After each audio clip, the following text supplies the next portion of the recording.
Hello, everybody. I have here Chapter 9 of Book 3 of the Royal Rangers series, Duel at Araluen. Let's go ahead and get into it. The first fire arrow streaked away. The oil-soaked rag wrapped tightly around its warhead created a hissing sound as it whipped through the air. It left a thin trail of gray smoke behind as it flashed down to the trebuchet. But Thomas, the archer, hadn't allowed enough for the extra weight and drag of the burning cloth, and the shaft fell short of its target, smacking into the timber of the trebuchet platform. "You missed," said Dermot, one of the other archers. Thomas eyed him balefully. "You try, then." Dermot dipped his arrow into the flaming brazier Merlon had set on the balcony beside them. Waiting until the rag was fully alight, he leaned over the parapet, drew, and released. Again, a thin trail of gray smoke was left behind it. The arrow struck true, burying itself in the coils of tarred rope that wound round and round the windlass. But it was buried too deeply, and the flame was extinguished before it could spread to the rope. "Ha!" Thomas said scornfully. Dermot, who was considerably the younger of the two, went red in the face and cursed quietly.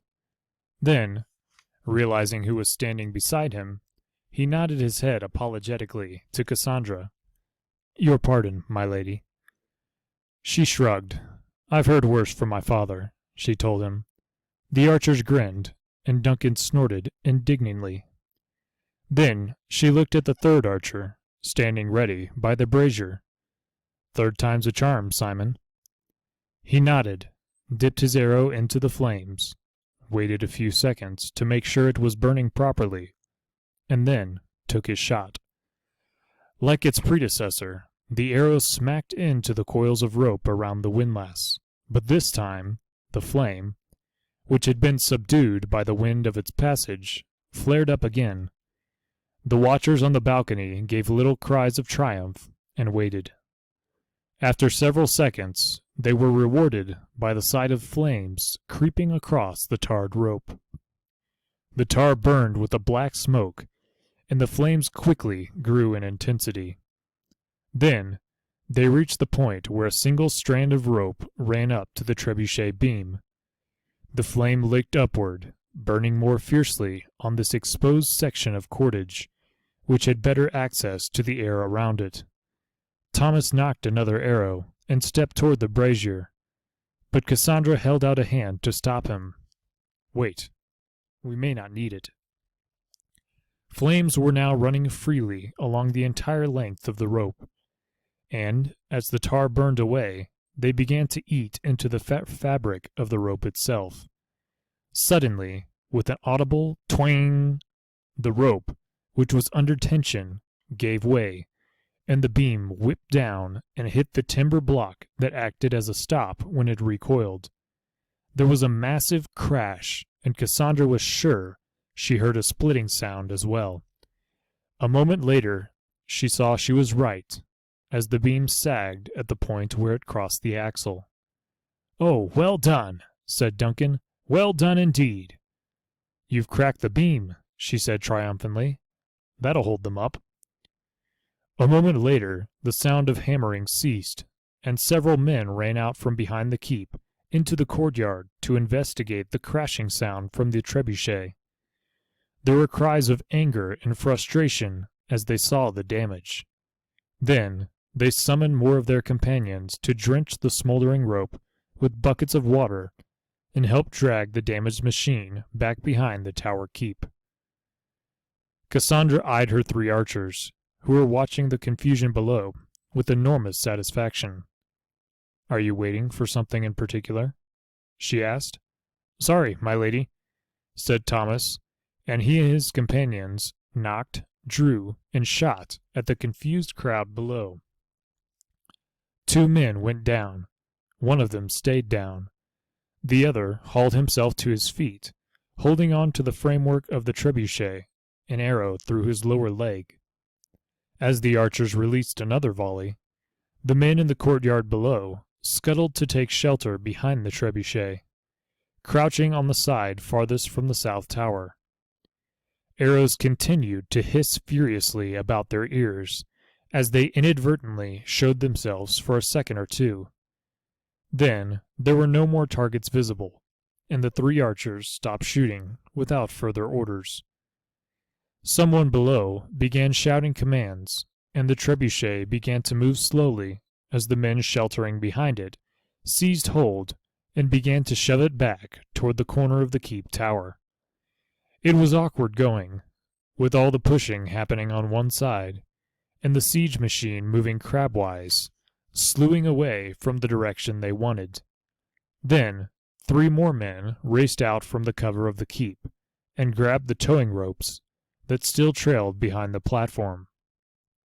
"There!" shouted Cassandra, pointing suddenly. The archers had been fixated on the trebuchet itself, waiting for one or more of the men behind it to move incautiously and expose himself to an arrow.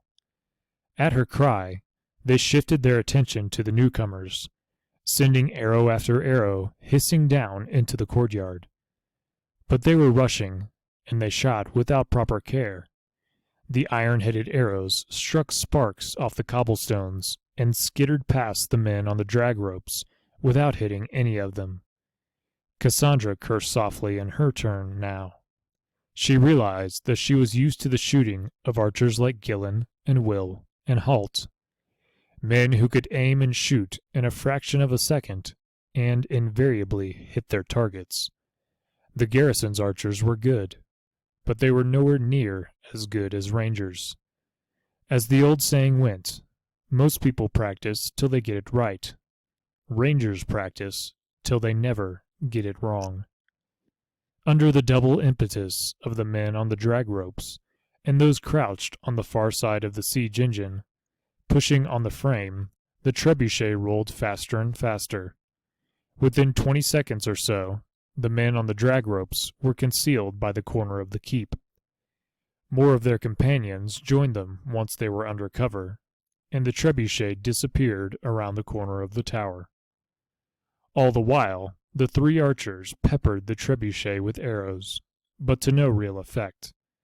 Their only reward for their efforts was the sole figure lying unmoving on the flagstones, and the burned rope and cracked main beam of the trebuchet. Thomas lowered his bow, realizing there were no further targets on offer. He was displeased. He felt he and his men hadn't acquitted themselves too well, and they had failed under the gaze of their princess. "Not very good, I'm afraid," he said, and the other 2 mumbled in agreement. Cassandra shook off the disappointment she had felt, and waved away their apologies. "You did your best," she said. Thomas shook his head. "We can do better than that," he avowed. "We will do better than that next time. Trust me." It galled him that he had let her down. At least, that was how he saw it. Cassandra was a popular leader with the men. She was fair-minded and generous in her praise when they served her well, and as she had just demonstrated, she was unruffled and considerate when they were less successful. On top of that, she had impressed them with her skill and leadership as they had fought their way back up the stairs to the 8th and 9th floors, as she had shown an ability to think quickly and effectively in the fighting on the stairway. She was no mere figurehead, they all knew. She was a courageous and clever leader, and an excellent tactician. She had effectively countered every one of Damon's moves so far, and they had developed a blind faith in her continuing to do so until help arrived. And now that her father was advising her, their confidence grew even stronger. They stood, lining the parapet beside her, as the hammering began again from below. "Not much we can do here," Cassandra said, after several minutes had passed. "You men might as well go back inside and get some rest. I think we'll be busy again in a few hours." Dejected, they trooped back inside the tower to their quarters. Cassandra and Duncan remained on the balcony. "How long do you think we've held them up?" she asked. Duncan pursed his lips thoughtfully and considered his answer before replying. They'll need to replace that beam and wind new rope onto the windlass, and then they'll have to mount those shields they've been hammering away at. The beam shouldn't be too much trouble. All they need is a sapling cut down and trimmed. It doesn't have to be squared off. I'd say we've got 3 hours, maybe 4, before they're ready to try it again. She nodded. That's pretty much what I thought, she said. She leaned down, resting her chin on the parapet, listening to the hammering and the occasional shouted order from below. Well, let's see what Damone does next, she said. Her father laid a hand on her shoulder. Whatever it is, you'll find a way to counter it, he said. She looked up at him, uncertainly.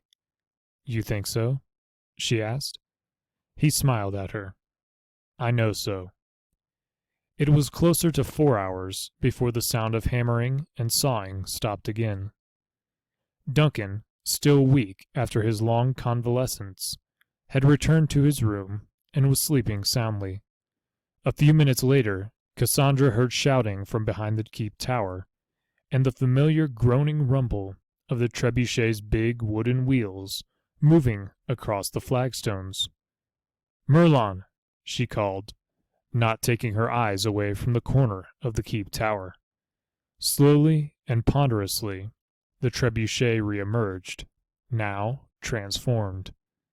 The beam had been replaced. As Duncan had predicted, the enemy had used another large sapling, smaller branches cut, but not as neatly trimmed this time. The windlass, which she could see of it, was now wound with white rope, with no sign of the flammable tar that had made it vulnerable to fire arrows. But now the entire platform was shielded by a two-piece, inverted, V-shaped roof, which protected the platform below from archers high overhead. There was a gap between the two halves of the roof that allowed room for the beam to rise and fall as it was cocked and then released. The big weapon was being pushed along by men sheltered on the far side of the platform. Cassandra could catch fleeting glances of them, but they offered no easy targets for arrows from the south tower. Merlon frowned as he watched the ponderous machine move out into the courtyard. There were large rocks piled on the platform between the two front wheels, obviously ammunition for the catapult. The 3 archers had come out with the sergeant, and they moved restlessly around the balcony, trying without success to find an angle where they could sight a target among the men tending the machine. I think he's got us foxed this time, Cassandra said. She frowned. Damone wasn't going to make the same mistake again. Now they would find out how effective his siege machine might be. Should I wake your father, my lady? Merlon asked. She considered the suggestion, but shook her head. Duncan needed to rest. Once they saw what Damone had in mind, she might rouse him for advice. But until then, it was better to leave him. Under the commands of whoever was in charge, she assumed it was Damone, the trebuchet was wheeled around until it was facing the tower. The front of the framework was also covered by wooden panels, shielding the men as they moved about the platform. Guided by the unseen commander, the trebuchet moved ponderously back and forth until it was aligned. Then a figure darted out from under the sheltering roof and hefted one of the large sandstone rocks piled on the platform, scuttling back into the shelter of the roof before anyone could take a shot at him. The watchers on the tower heard a massive creaking noise as the windlass was turned and the rope began to stretch. Then the counterweighted end of the beam began to inch its way up as the longer end was hauled back down. There was a pause when the counterweight reached its uppermost position. They'll be loading that rock into the sling now, Merlon said under his breath. After several seconds, they heard a sudden, shouted order. The counterweight dropped, slamming into the timber stop on the deck of the platform, and the longer arm whipped upward. When it reached the apex of its travel, the rope sling swung out behind it, the weighted canvas pouch describing an arc as it whipped upward. As the rope came to the end of its arc, the massive boulder was hurled from the canvas sling and hurtled up toward the tower. All right, that's going to bring us to the conclusion of Chapter 9. I want to thank you all for listening, and I will see you next time in Chapter 10. God bless, and have a good one.